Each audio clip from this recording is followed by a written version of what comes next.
Я помню, когда-то переводила стихотворение Николая Гумилева «Слово» на коми язык.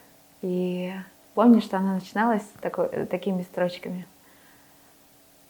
«Вон и день, когда над миром новым Бог склонял лицо свое, тогда солнце останавливали словом, словом разрушали города». Видимо, у слова есть как позитивный смысл, да, позитивное, положительное значение для укрепления, развития человечества, так и негативный смысл в том, что словом можно убить, разрушить чью-то судьбу, например. И это такой инструмент, которым нужно пользоваться очень-очень осторожно. Например, когда я работаю с детьми, со студентами, которые тоже дети, вот для них слова учителя — это вообще важнее всего на свете. Как учитель оценивает работу, да, оценивает характер, как он моделирует будущее у ученика, скажет: вот ты настоящий коми-интеллигент. Все, считайте, что это будет настоящий коми-интеллигент. И получается так, что доброе слово и кошке приятно, да? Есть такая пословица. Желательно как можно больше говорить добрых слов друг другу. И тогда мир станет лучше и добрее, наверное. Ну и в поэзии тем более, что слово не только просто слово, да, каким мы каждый день пользуемся, но оно эмоционально, образно, оценочно очень часто.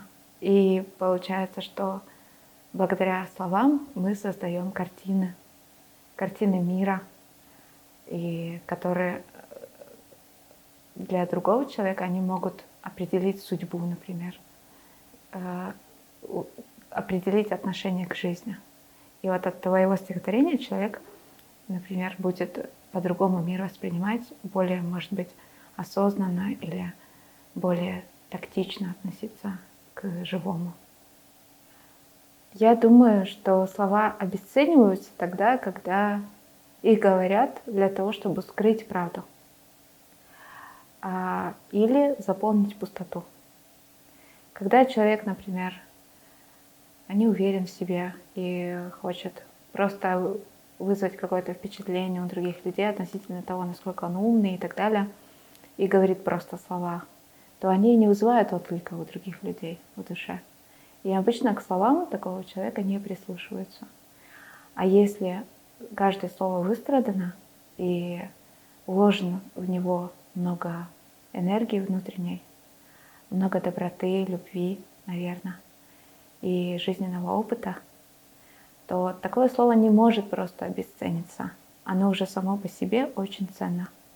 И обычно к словам такого человека, который взвешивает каждое слово, прислушиваются, и такие слова меняют действительность. Но в коми-языке, как и в любом, наверное, языке, сильные слова — это те, что связаны, наверное, с детством, с тем, что близко человеку. И обычно в конце жизни тоже человек возвращается к этим словам. Именно тем словам, которые он услышал от своих родителей. И, например, как называется наша речка, как называется наш холм, на котором мы живем, наша деревня, например, рыба, как называется. И вот эти все слова, они вызывают ассоциации с лучшей порой жизни. Наверное, вот когда ударскому человеку скажут «щелкат», он это воспримет как, прямо очень красивое, очень доброе слово. Или когда ижемскому человеку скажут «жали мада», тоже это слова из детства.